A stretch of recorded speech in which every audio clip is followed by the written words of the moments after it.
Hey, why not pop over to Who on Who and nominate a character for Avatar Idol? For more information, hit us up on www.whoonwho.com. That's www.whoonwho.com. Who on Who, the podcast devoted to the review of classic series Doctor Who DVDs in no particular order.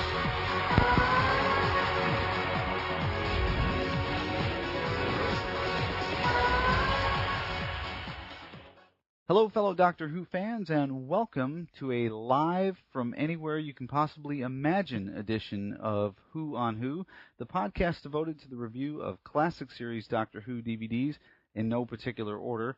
I am, as always, your host, David Huey, and I'm very excited today because I have with me one of the other hosts of Doctor Who Podshock, the man who I consider to be the voice of Doctor Who Podshock, Mr. Ken Deep. Ken, welcome.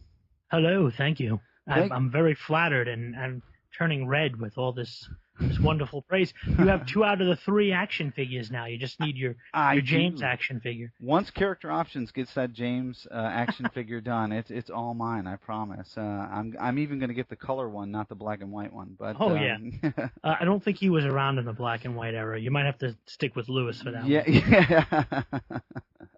And Lewis is going to hear this, I'm sure, but that's okay. He's the eldermost member of our. He's the elder member. Okay, all right. Since I've got you here, and like I did with Lewis, and like I mentioned, I think 99.9% of my listeners are listeners to your podcast or podcasts, as the case may be. You are co-host of Doctor Who Podshock and the Hitchhiker's Guide to British Sci-Fi.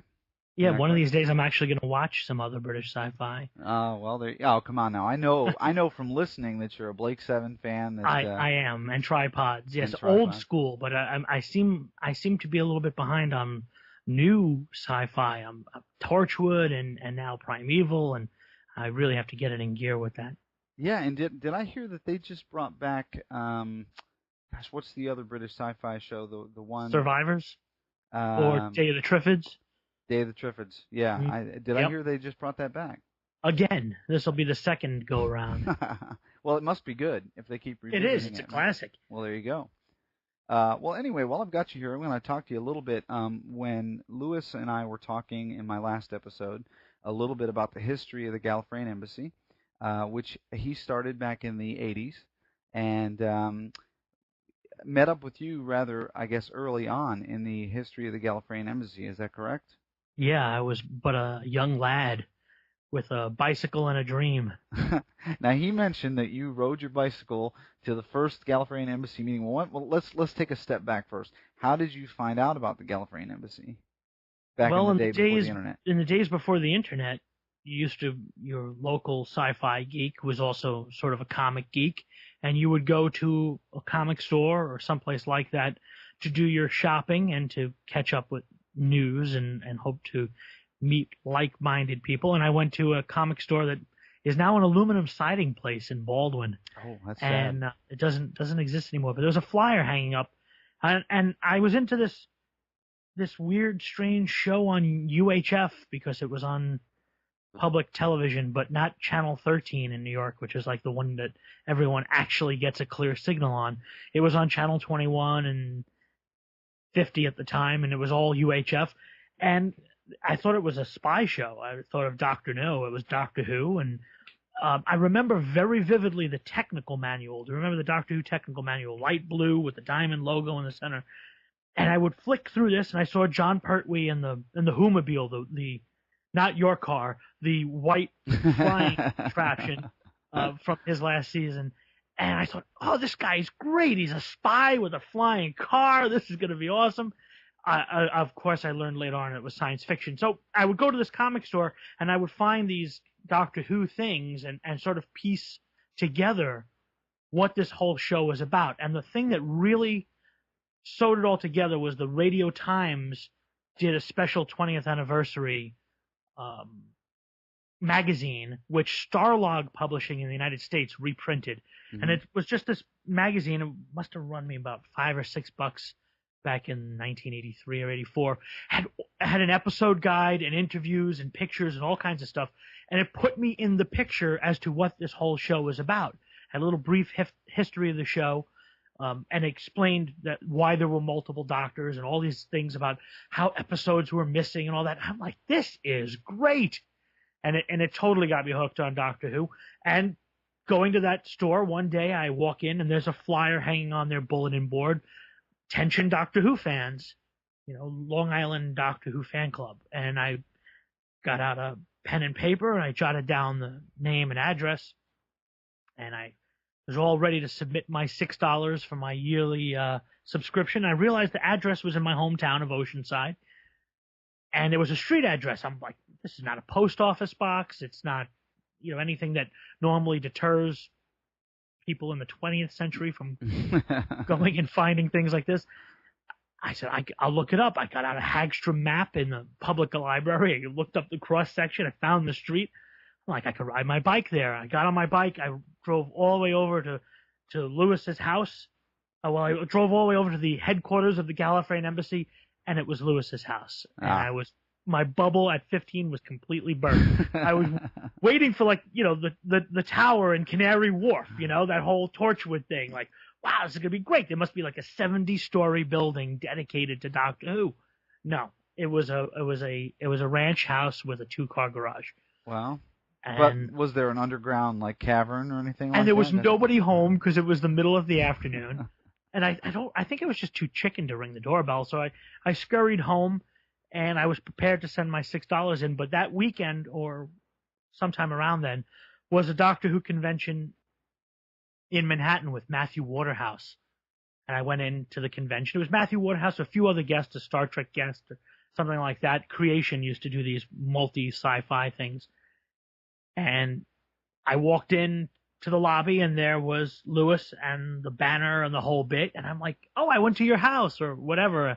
I remember how the conversation started. And I plunked down my $5 and $6, whatever it was, and got my first newsletter and my button. I was like a kid in a candy store. And that was it. From there, I was like, and Lewis was like, so, we're having our first meeting. Like, meeting? Great. And that's pretty much the start of it. And I just loved it. They wanted contributions for newsletters and all these kind of things. And then within a couple months, Lewis was saying, we're going to go up to WLIW, the local public television station, and we're going to volunteer on Doctor Who on the pledge drives, which I'd seen because I was a Doctor Who viewer. I'm like, we're going to do that. Mm-hmm. And that was just great. I got onto a television studio. Ever since I was a kid, I wanted to be in broadcasting. I wanted to be in television. And to actually go and physically stand there. And I knew roughly around that time, that was sort of the thing that pushed me over, where I said, I'm going to go to college for this. And I got to be doing this. This is too cool. And so Doctor Who, inadvertently, was the reason I got into broadcast. Or not so inadvertently. But, wow, yeah. that's great. So now I've seen, of course, I'm on your Facebook page. Now I've seen some pictures from those pledge drives, and you guys, I almost wish that I had a TARDIS so I could go back there and be a part of that, because you guys look like you were having an absolute blast. I mean, there were people dressed in costumes and just the group shots. You can usually tell from a group shot if it's a bunch of people that are forced to squeeze in a frame, or a bunch of people that are, throwing their legs up on each other and, laughing and having a great time. And it was the latter, not the former. And so I'm sure you have a lot of fond memories of that experience. We do, and we have a very tight-knit group that are still friendly and active to this day, and we're very proud of what various members have gone on to do in different capacities. We have one friend that's a vice president of a bank, and we have another friend who's a professor, and one person who went off to be a doctor. And, there's our new pal, James, across the pond. They're working with particle accelerators and things like that. It's all very nice to know that, we had some smart people around. It was a good thing. And everybody, like I said, everybody who was around then, for the most part, are still around today. Posted on Facebook when we were doing Icon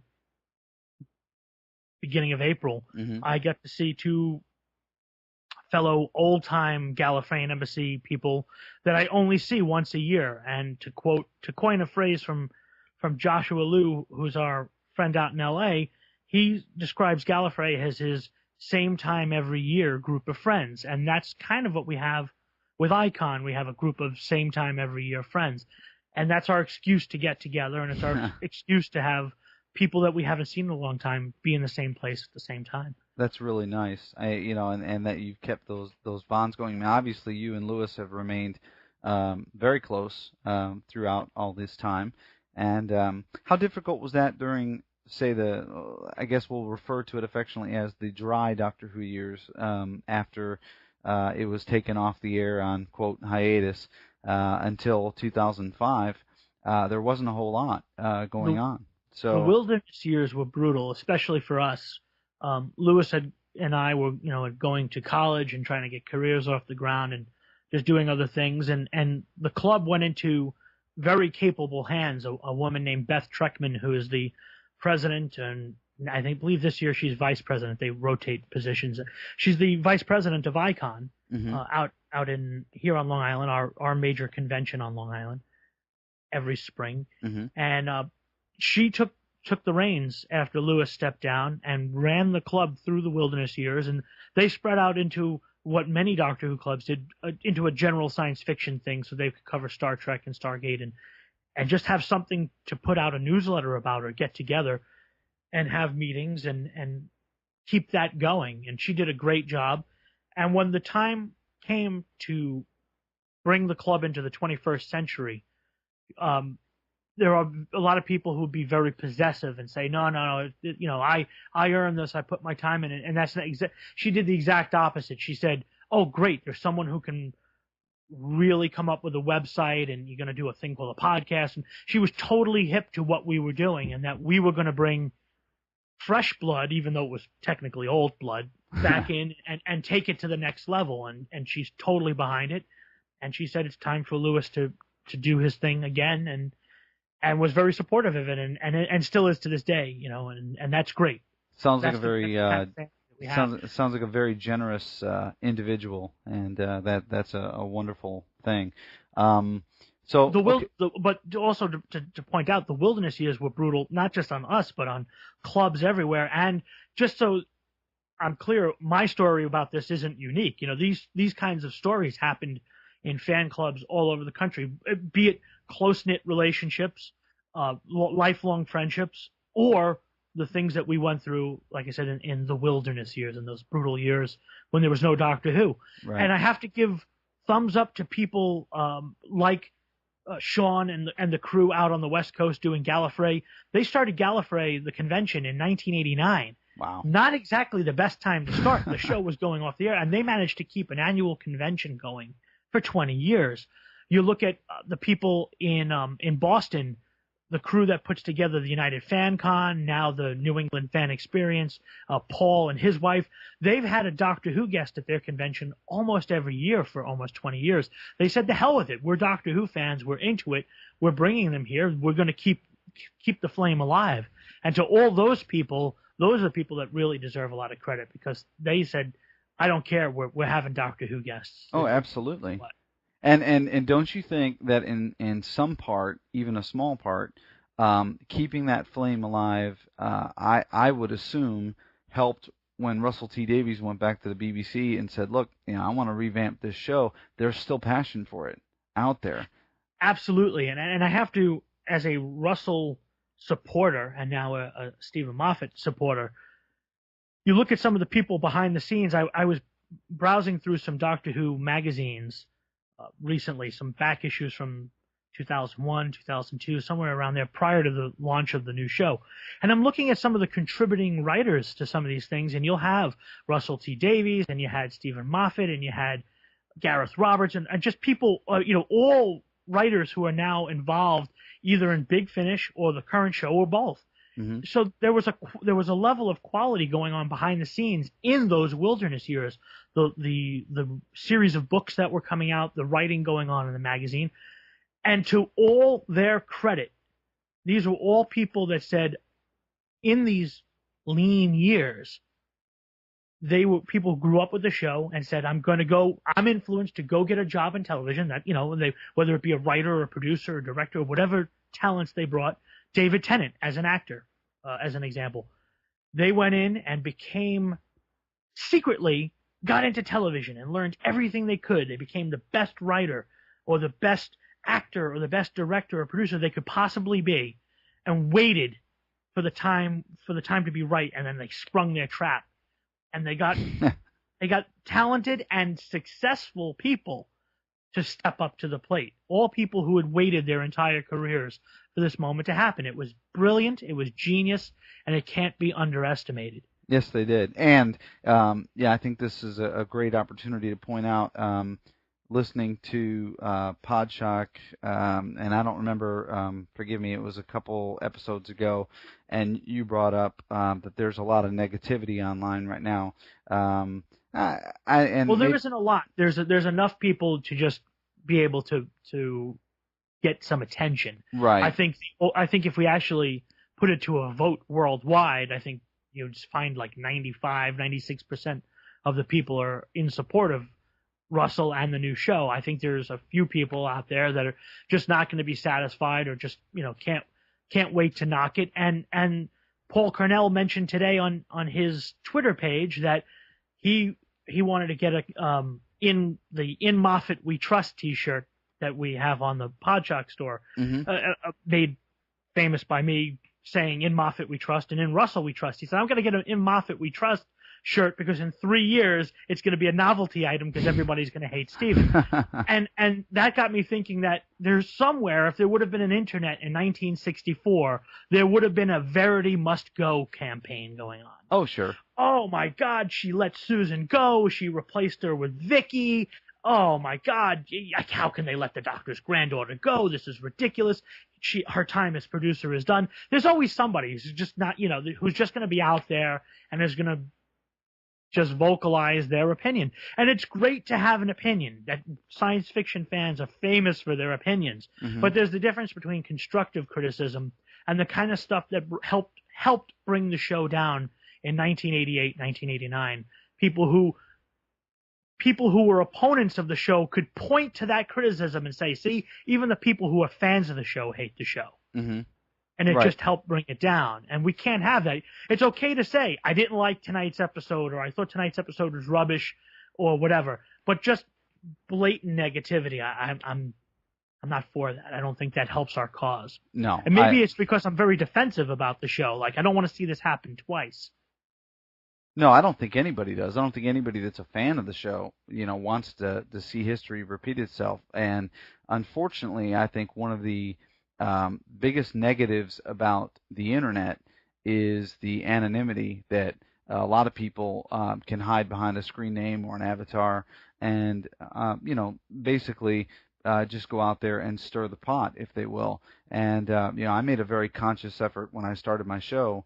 I said, I'm not going to use a screen name or a stage name. I mean, this is me. And, if you, the cartoon face on my website, that's pretty much what I look like. So, you want to come near Knoxville, Tennessee, there's only one Huey in the phone book, you'll find me. And, so my opinion is By the way, it is the there. greatest logo of any podcast I've ever seen. It's just genius. Well, it's all owed to Dave Hingley and his genius, not mine. But the people who get out there and push negativity, sometimes I believe, just for the case of doing it, Yeah. and just to get noticed and to get a reaction from Yeah. other folks. And that's all well and good, but to those of you out there, you need to remember, like Ken was pointing out, the what these people, these producers and writers, and their intention and everything that they did to get to this point, to launch this show, to make this show a success. And it's not just a success, it's a phenomenon. I don't think that it's too brash to say that. It's spawned however many spin-offs. We were talking about that before we started recording. Yeah. The merchandise that, let's remember, especially to the Americans listening, like us, we can get merchandise just about anywhere. I've got 2 or 3 stores here in my local area where I can get Doctor Who merchandise. That was unthought of before 2005. it just wasn't going to happen. And so we owe a lot to Russell T Davies, and like most folks, we're always excited about the next new thing. And so yes, we're all excited about Matt Smith. We're all excited about Stephen Moffat. He is great, but let's hold on to Russell and David Tennant until they have finished their service, because they've served us well. And it's much to still be enjoyed, exactly. from what they're going to bring to Doctor Who, and it should be an exciting end of 2009 with the finale and the regeneration.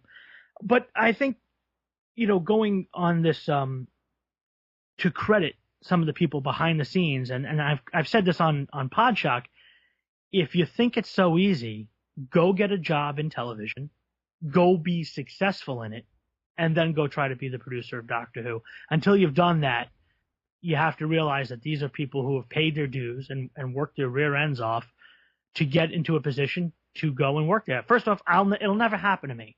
I'm not a producer. I'm not studying to be a producer or any of those things. I'm not a writer. And I'm American. So the cards are stacked against me. So I just take it as an appreciation of, here are some talented people. We got very lucky. We have some great folks. And let's appreciate their creativity. This is their turn. And if you don't like it, the genius of Doctor Who is that it washes itself clean, and then the next person comes in and takes it in a new direction. Mm-hmm. There's a saying here in East Tennessee where I live: if you don't like the weather, stick around, it'll change. It changes.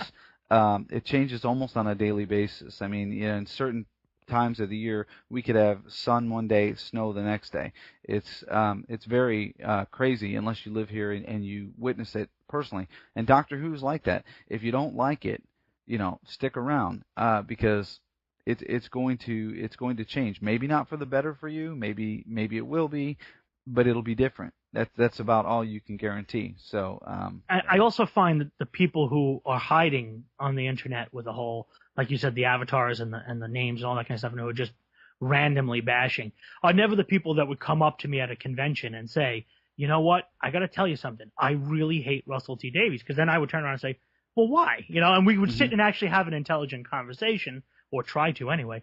That doesn't happen. You go to a convention, you go to things, you go out in public, and people won't give you the same persona that they give you online. They're going to give you let's have a rational discussion, as opposed to just the blatant bashing. Those people are hiding for a reason, I find. Mm-hmm. Yeah, I think you're right. Well, listen, while we're talking about conventions, you've been, you guys, of course, have been very busy with Gallifrey and with Icon and a lot of the other conventions in and around your area. You mentioned already talking about Gallifrey 21. That's coming up February of 2010. Yep. And gosh, I almost forgot what year it was. That's pretty bad. But Peter Davison is the guest already. Yeah. We already have a guest announced, which is great. And Podshock will be back. Great. I think all three of us, James, Lewis. I think we've hooked James. He had the same experience that Lewis and I had at Galley 19, which was sheer amazement. And you're hooked. Once you go, you're hooked. You'll always be back. Well, I'm going this year. I haven't got my ticket yet, but have gotten the confirmation from the wife, which is as good as getting a ticket, pretty much. And I asked her even if she wanted to go. We could take the kids, and she said, "No, that's kind of your thing. Go and geek out and have a great time and all that." So I love her for that. And but I am going to go, so I'm a little nervous because I've never been to a convention, and I'm going by myself. So I'm sure I'll get there and be completely lost in the masses. But absolutely not. Actually, quite the opposite. I think you're going to find how many people will already know who you are when you get there, in particular because you're a podcaster, and that would be the case whether you were a podcaster or a writer or anybody who's active in fandom. And secondly, you're amongst friends when you're with Doctor Who fans. Right. So right off the bat, you are sharing a common interest with everybody else who's attending. Well, I'm excited. And that's one of the great things. And plus, Californians are just so cool. They're just so laid back. And then you're going to join a group of podcasters. Podshock will be there. so will Radio Free Scaro, so will Tachyon TV, and now we'll have Who on Who, and perhaps other podcasters. Everybody's welcome. We made that suggestion at Galley 20 that we wanted to have a radio row and have everybody share. We all feel that this is a community, and it is. Podcasting is a community, and everybody supports each other, and that's amazing. What's nice is I've listened to the other podcasters who are at Galley 20 for the interviews I didn't get. Yeah, right. So it was great. I would listen to Radio Free Scaro because they were interviewing somebody, and even if they interviewed someone we interviewed, their interview is going to be different. Sure. They're going to ask different questions or perhaps get different reactions. And as a Doctor Who fan, you get the best. You get the best of both. You get to have two interviews to listen to if you didn't make it to the con, and even if you did go to the con, you sat in on panels. Now you even have more interviews when you get home. You can never have too much. Right. It's kind of like, so if you come and interview somebody, it's going to be different than if I did it, or if Radio Free Scaro did it, or Tachyon TV did it. It's kind of like the opportunity of being able to be in more than one place at one time, because there's only so many things you get to do when you're there. But then, like you said, you get to go back and listen to the things that you missed, so you still get to be a part of that. One of the things that you'll find is there'll be, when you look at the schedule, you'll find like 1,000 things you want to do, and you'll be lucky if you got to like 50 of them. So you just pick your spots and you do what you can do. And as an example, we didn't. There were a couple interviews we didn't get at Gallifrey 20. All right, well, we did get a bunch of good ones, and we had some that we didn't get. So we can either cry over the ones we didn't get, or say, well, great, we got, we had Phil Collinson on the show. I mean, wow, Toby Haydock, wow, all these things are great. Why knock what you got by worrying about what you didn't get? So go, take what you can get, enjoy it, have a good time, and be prepared for it. Go in, if you know the guest, Peter Davison's going to be there, time to brush up on some Peter Davison. There you go. All right. It's a perfect excuse to watch Peter Davison episodes. Like you were saying with the podcast is a perfect excuse to go and watch something. Oh, and pick up the new ones too, because we're recording this on the 6th of May. Yesterday, Battlefield came out, and the E-Space trilogy came out. So I've already got my, I'm watching the mailbox, for those to show up, so that I can add them, to my queue. Well, while we're talking about the podcast, and Lewis and I did talk a little bit about, at that point where he decided, okay, we want to move this into the 21st century. We want to do the website, do the podcast, and he said that you were quote natural because you had already done some broadcasting, and so how did he approach you about it? I mean, did you know what podcasting was at the time, or? I hadn't a clue. I knew about iPods, but I didn't know that they made radio shows just for iPods or for MP3 players or new media players or whatever the politically correct term is for them now. I hadn't a clue about this, and we got together as we had on occasion, as we always do because we're friends. And he said, I got an idea. I want to do this, with the new show coming back. It's really exciting. And he had already, I think he'd already launched the new website or was just about to. Our friend Jeannie had been running GallifreyEmbassy.org or .com. She had one of the websites and one of the domain names and just basically had a page up with some of the events from the club. And he had all this new stuff reorganized, and he said, well, I want to do a podcast. I haven't got a clue what a podcast is. Like, what is that? Are we in a cocoon? Like, what?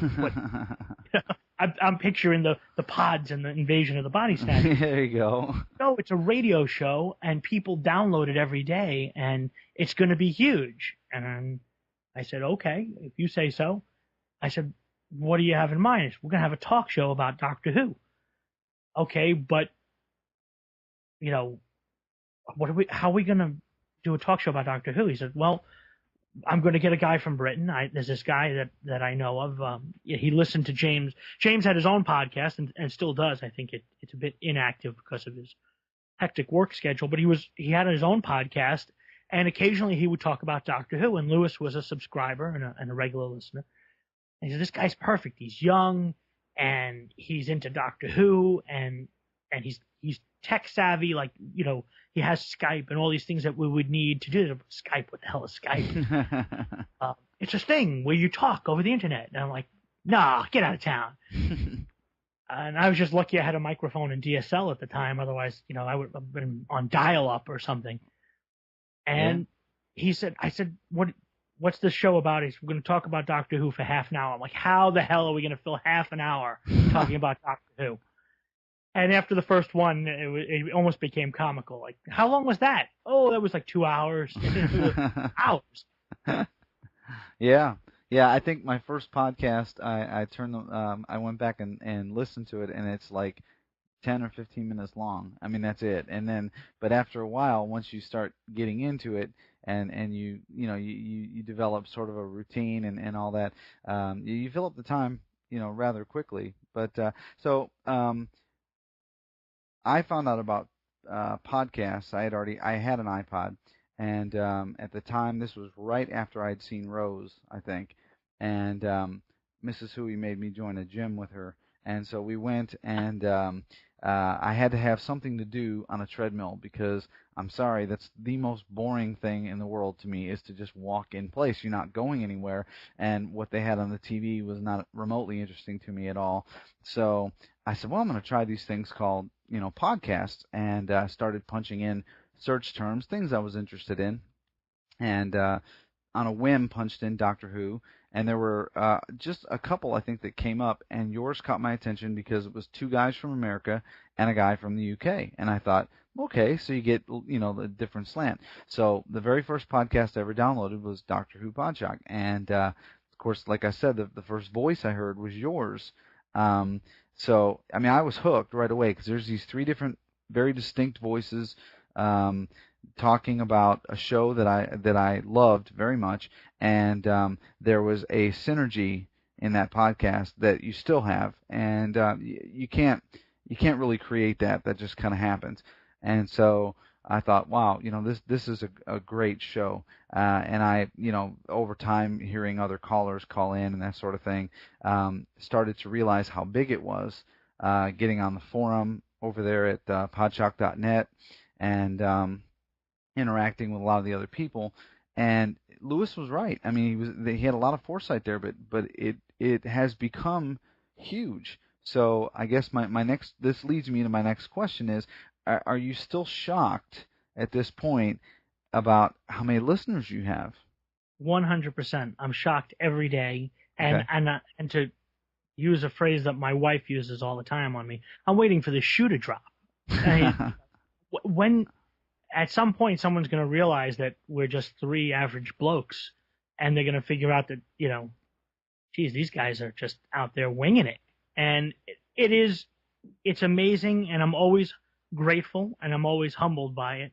And probably the thing that keeps us going the most is when you have people who've actually responded in some way that you feel, I feel like you said, well, I started doing a podcast, and the ladies down in Australia, the GE, the Ladies Talk Sci-Fi, Yeah. they call it Women Talk Sci-Fi, but they're ladies, so we're going to get...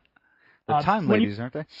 When you hear somebody say, well, we decided to do this because of you, Yeah. you've suddenly made a contribution or had some influence on somebody in a positive way. Mm-hmm. And that's a great feeling. It really is. And it always amazes me. And sometimes and you're hearing me struggle with it. I can't express it. Right. It's a wonderful thing. And you're allowed to be in people's lives because they listen to you, and they get to know you because they're hearing you talk. But we get to know them by their posts on the board, or perhaps by something as simple as an email. Hey, just want to let you know I'm a big fan. I listen to the show, whatever, which, by the way, we don't have fans. Doctor Who has fans. We have listeners. Right, exactly. James and I, one time after a podcast, I said to him, James, you can't say fans. You have to say listeners. Because people are fans of Doctor Who. They're not fans of us. They're listeners of ours.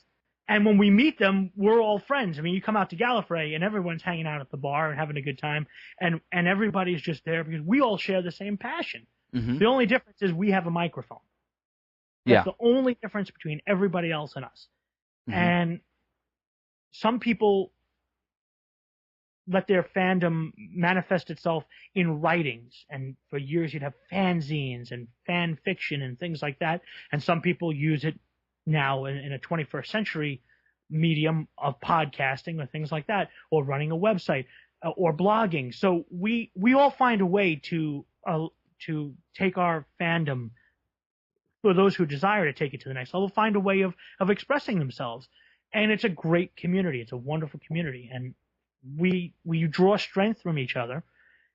And that happens, like I said, when I read emails or something, we have people who are professors and doctors and things like that. When you realize that I'm just some guy, with a wife and a house and a bunch of cats and stuff, and yet there's someone out there who's a college professor, someone who probably gave me a C- or something for writing a really terrible paper on Hamlet or something. There's this great sense, like, wow, here's someone who's enjoying what we're doing, and I would be so enthralled with what they're doing. Hmm. And you realize that we have a very small planet now. We're all capable of reaching each other and touching each other in ways that we never had, even only 10 years ago. Oh, yeah. And it's a great feeling, and it's nice to influence other people, and to have people reach out to you from other parts of the world, Australia and Korea and things like that, and you read about their lives and how they found Doctor Who, or what they enjoy about it. It's amazing. It really is, and I wouldn't trade it for anything in the world. It's great. No, that's great. It is exciting. I'm starting to see little things. I got a friend request on Facebook the other day from a gentleman over in the UK, and I didn't know who he was, but the little personal comment he put was, love your podcast. And I thought, wow, there is somebody listening out there. So, I thought, oh, that's great, and so I've had a chance to kind of interact with him a little bit, and I agree with you. It's very humbling to think that, my own mother, actually, who doesn't even listen to or doesn't watch Doctor Who, and has really no point of reference, downloaded the show that I did with my oldest son. And of course, on that show, I made a joke about my mother, which was probably really bad. But but she listened, and then had questions about the show, about Doctor Who, not my podcast. And found out that my dad actually watches it on the Sci-Fi Channel, which is a great thing. So it gave me something else to talk to my parents about. Not that I'm at a loss for words with them, but it's. They live 700 miles away, so when we do get together after the initial, hey, how's it going? How's life? There's that pause. Now it's like, so how's your podcast thing going? Oh, it's great, So Yeah. it gives me something else there. It's unique because, I maybe not unique, because Star Trek and there are other shows that have similar fandoms, but you don't see this kind of stuff with I don't know, a reality show or something. Oh, it just doesn't, yeah. It's here today, gone tomorrow. It doesn't have the staying power, and it doesn't have the sense of community. And the community that we have is strong because there are people who are very smart and open-minded and driven. This is not a community of dummies, Doctor Who fans. They're No. the people who really think outside the box, and it's great to be a part of that. Mm-hmm. And very early on in one of your pod shocks, I remember hearing you say Doctor Who fans are the greatest fans in the universe. Something, yeah, I'm probably misquoting or but you said something to that effect, and I remember listening to that in my car and thinking, that's he's being nice, he's giving a little bit of lip service here, that sort of thing, and I have found that to be the absolute God's honest truth, because I put this podcast out there and dropped a mention in the Podshock forums, and all of a sudden I'm getting support from all these people. Hey, nice job. Any criticism was constructive criticism, but the community just kind of reached out, embraced it, and said, go for it. I mean, they were very supportive, and I'm like, wow, Ken was on the money. I mean, absolutely. I mean, where else do you find such a tight knit group of people that are willing to just say, be that supportive and say, hey, go for it. If that's what you want to do, do it, and we'll listen to it, and we'll Our support world is filled with negativity, you. Hmm. and we gravitate to Doctor Who or to science fiction or to whatever fandom we're part of for something positive, Hmm. for something that we always can look to.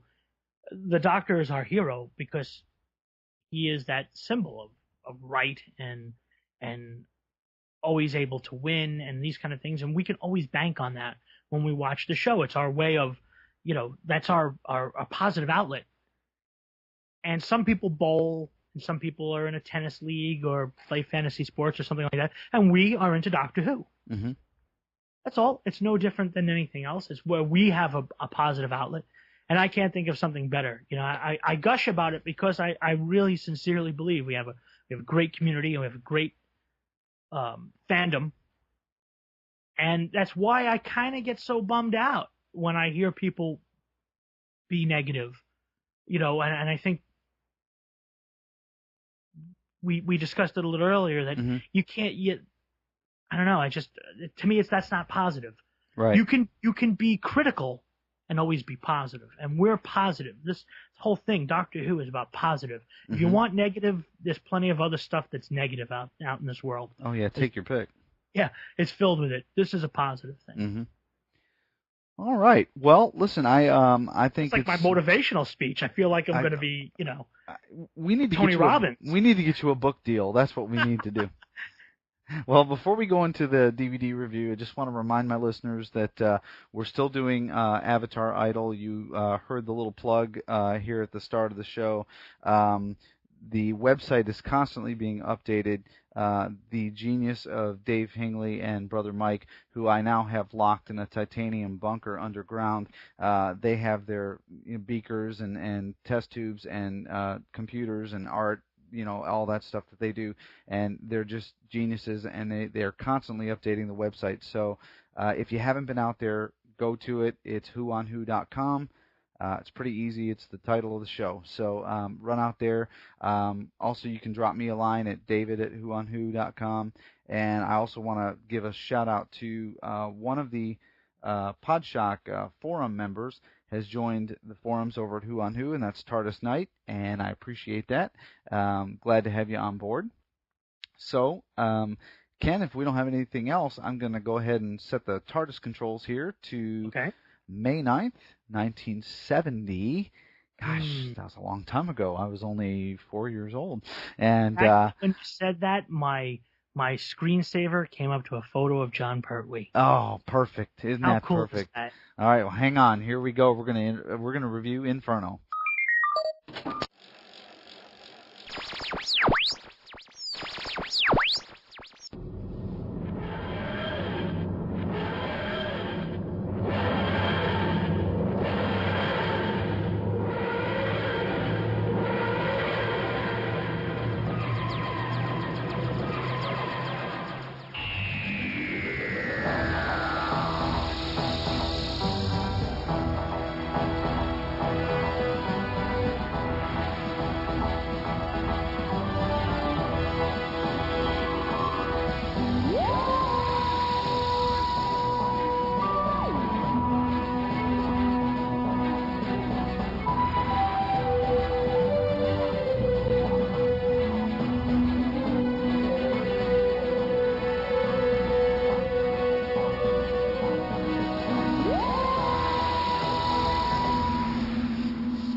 All right, we are here.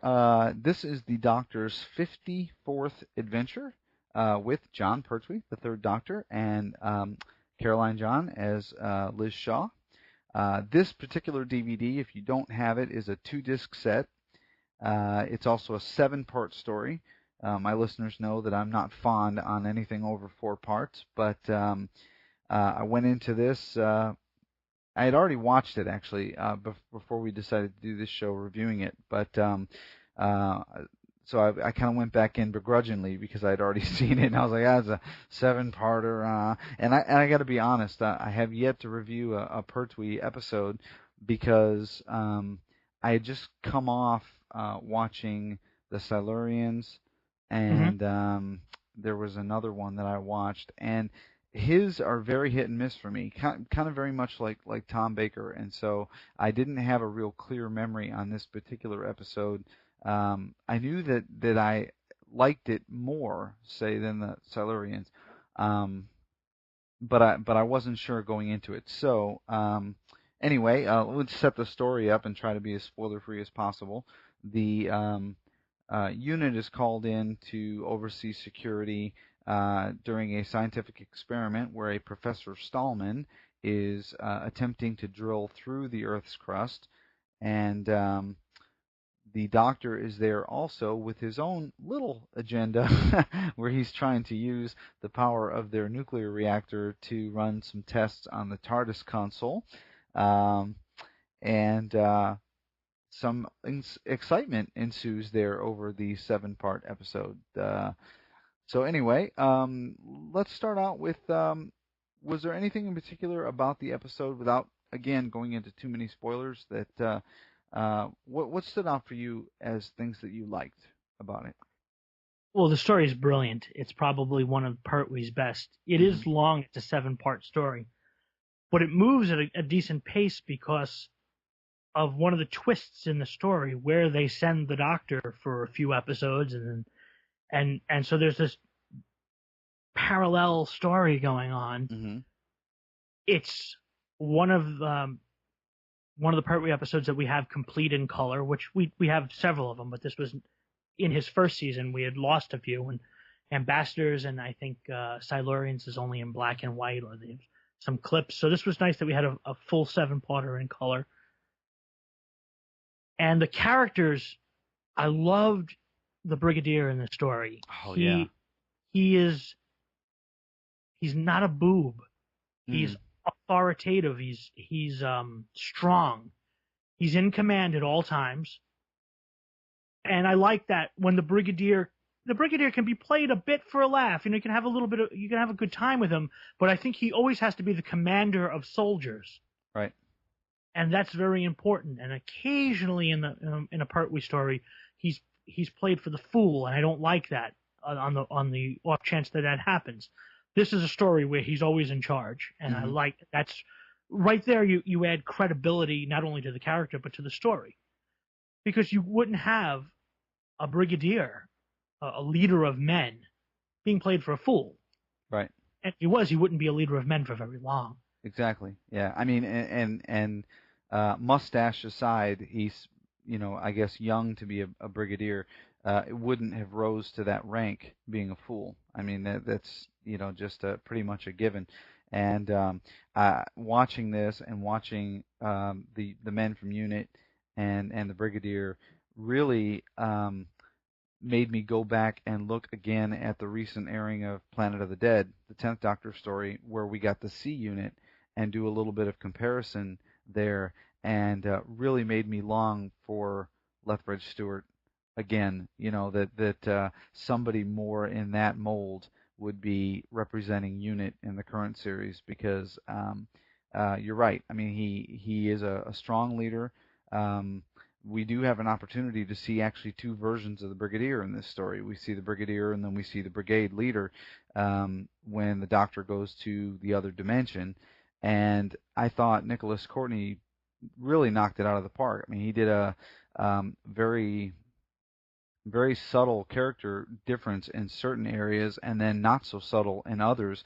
Clearly the same individual in 2 very different circumstances with 2 very different leadership styles.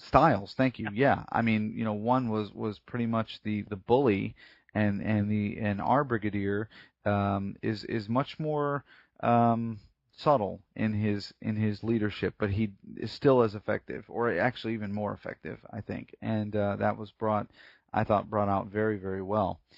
The Brigadier works best when he is a man of duty that has a conscience and is clearly torn between what he knows might be the right thing, the correct thing to do, and his duty to the country.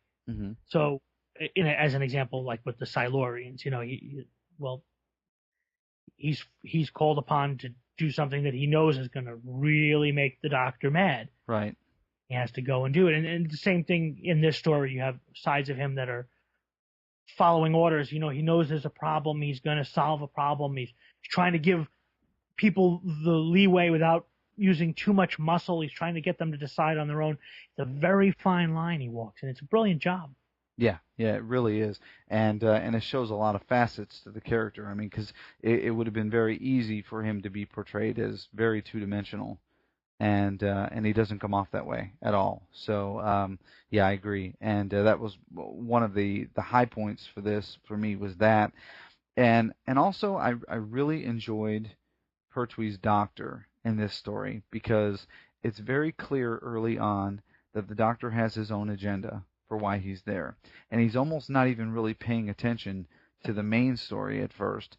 Very John Pertwee too, like so easily distracted. Yeah, and at first I thought, well, geez, I mean, Unit calls him out, to do this sort of thing, but you can see this longing that the Doctor has to get away from being stranded on Earth.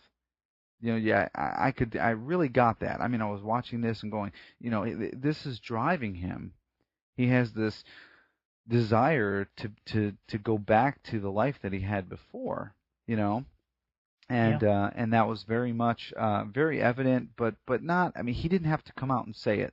You could see it in his face. You could see it in his willingness to do almost anything, to bend almost any rule, to be able to get that TARDIS console repaired so that he could, go back to what he really, really wanted to do. And only John Pertwee could get someone with a nuclear reactor to let him run an extension. Yeah. Someone with his kind of character. This story has incredible atmosphere. If there's something to point at as to what makes it so great, it's the tone, the atmosphere that the story has consistently through the 7 episodes. It doesn't fluctuate or vary. It has a background noise and a sense of suspense and this urgency going on without it, without the sort of ticking clock thing that you get a lot of times when they want to artificially create suspense. You have to have some sort of, look at the clock and the clock is ticking. This story has a ticking clock that's kept in the viewer's head. You know that you're heading towards something and it's mentioned through dialogue, but it's not forced, and it feels very natural and very comfortable. And that's not easy to pull off when you're thinking that it's a science fiction story with guys in green makeup and hairy palms running through the story like zombies, and they're cracking into the Earth and they're sending the Doctor off to a parallel universe. That's to still maintain credibility is not easy. Mm-hmm. True, but and again, I think the pace that you talked about is very helpful because if at any point the story had slowed down to a point where the viewer could sit there and go, okay, wait a minute, this is a bit of a stretch, but the pace, kind of keeps momentum, keeps the story going, and it does it admirably, like you said. I mean, over 7 parts, and not once did I look at my watch and say, okay, are we almost done with this particular part? And one of the things that I have to try to be better about remembering is that with the serialized format, it's not the same stretch of time as it is, say, for me when I sit down with my show notes and start watching the DVD as a whole. I sat and watched all 7 episodes, and it's hard to carve out that amount of time to do that, whereas when it was originally broadcast, everybody was waiting for the next week to see the next part, and I think that's part of the genius of Doctor Who being serialized, and makes me almost wish that it was more, that nowadays. Yes, it was a different era. There were less channels, less competition, and perhaps the thinking in 1970 was if it's a serial, it'll keep people coming back every week. Mm-hmm. Then American TV in particular got into this formula in the 70s and definitely in the 80s where you only expected a viewer to ever show up once. They wanted to make sure that if you tuned into the show for the very first time, you knew exactly where you were. Lead character, supercar, fighting baddies. That's all you know. That kind of thing, you know? Yep. And there was no story arc or things like that. The modern show blends a little of both. You Mhm. can step in at any time, and the stories might be a single parter or a two-parter, but you really won't need to invest in the long haul if you're a new viewer. You can kind of pick up where okay, guy from space, he travels in time in that blue thing. Mhm. Apparently he's in, you know, Pompeii Right. with a girl. Mhm. Okay, here I am. Let's watch the story. You know, they can pick up on that easier. Perhaps the mindset in 1970 was we got to keep people coming back every week, and the way to do that is to only give them a small chunk of the story and stretch it out over the course of time. Mhm. Now, speaking of the girl, okay, one of the problems that I had with this story was it seemed like it took the Doctor a little too long to pick up on the fact that he was on an alternate Earth. To me, I would have thought that. I mean, The eye patch didn't give it away. yeah, exactly. Well, yeah, I mean, yeah, I think by then, then it became startling, obviously. But when he came to at the TARDIS console, uh, and he gets up and notices the poster, the sort of Big Brotherish kind of poster that's there, and his equipment is gone, and then he starts getting shot at, and then there's a little car chase and all this, and I would have thought that the Doctor would have already had this figured out. My doctor would have said, okay, um, you know, I'm not in Kansas anymore, to coin a phrase. But then I started thinking about it as a reviewer, and I thought, okay, they're stretching this out because of exposition. There's no companion there for the Doctor to explain this to. Absolutely, yes. So the So, Doctor suddenly becomes the audience. yes.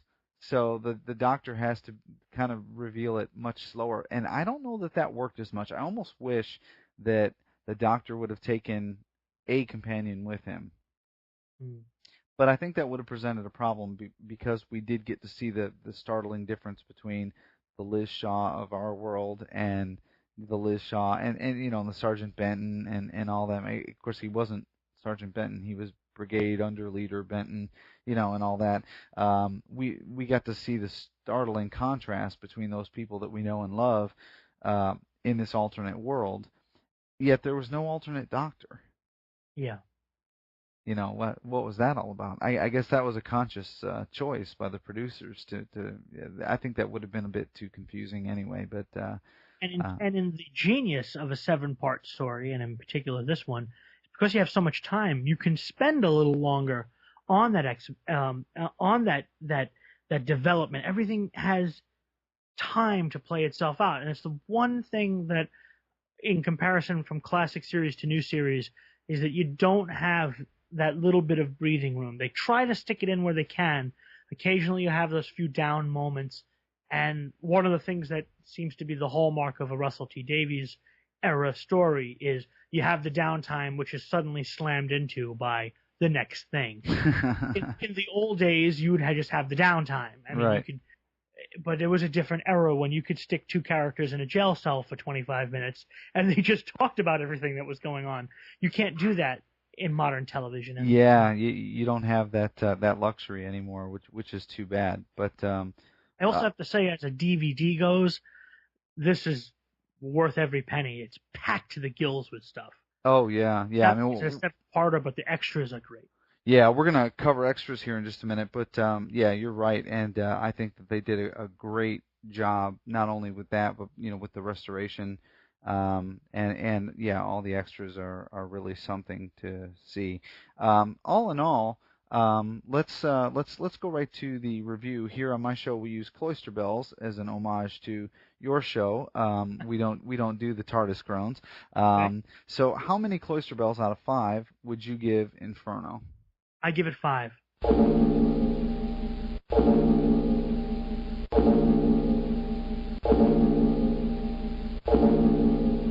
5 out of 5. Okay, and feel Yep. free to if you want to expound on that, you're more than welcome to. Or It's a brilliant story, and like I said, there's a consistency through the 7 parts. If there's any knock to this story, if you were bringing somebody new into the fold and you started them with a 7-parter, it might be a little too much for them to handle on the first outing as a new Doctor Who fan.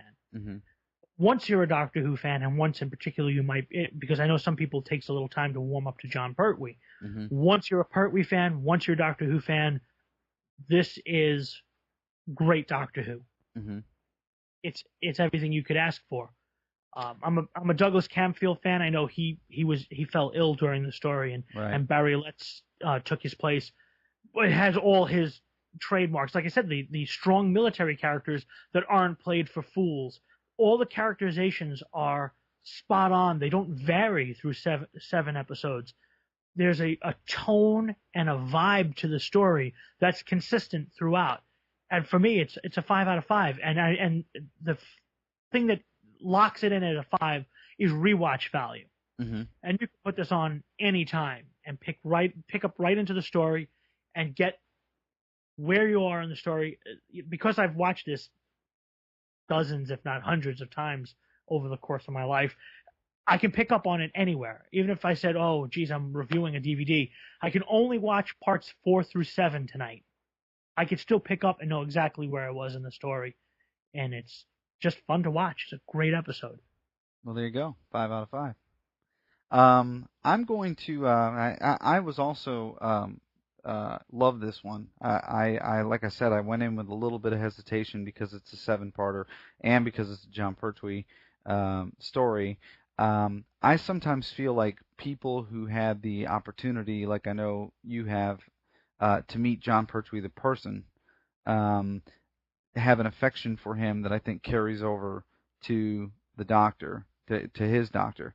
I didn't get that opportunity in my life, and it's a shame because I understand that he was a brilliant man and a lot of fun to talk to. However, I still walked away from watching this wanting desperately to give this a 5 out of 5. I am going to give it a 4.5 out of 5.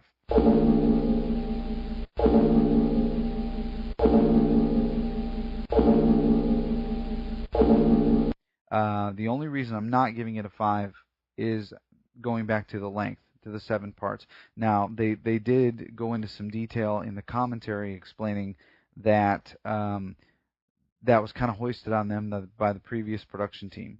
And I know that some of that was completely out of their control.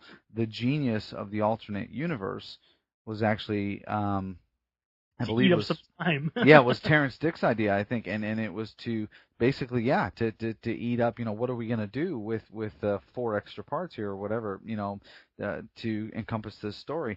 And it just works. It makes the whole story work. The pace is great. The ending is great. Everything about this, really. I know. One of Pertwee's favorite episodes was in the Pertwee years, but he mentioned in a few episodes he really enjoyed the story as far as the way everything was laid out and the fun they had amongst the cast members, especially when they had a chance to play their counterparts. Yeah, mm-hmm. Yeah. He picked part 7 of the story as one of his 3 in his Pertwee years, his favorite moments. Really? Yeah. Oh, that's great. Yeah, and Nicholas Courtney said in the commentary on the DVD that this is hands down his favorite episode that he did.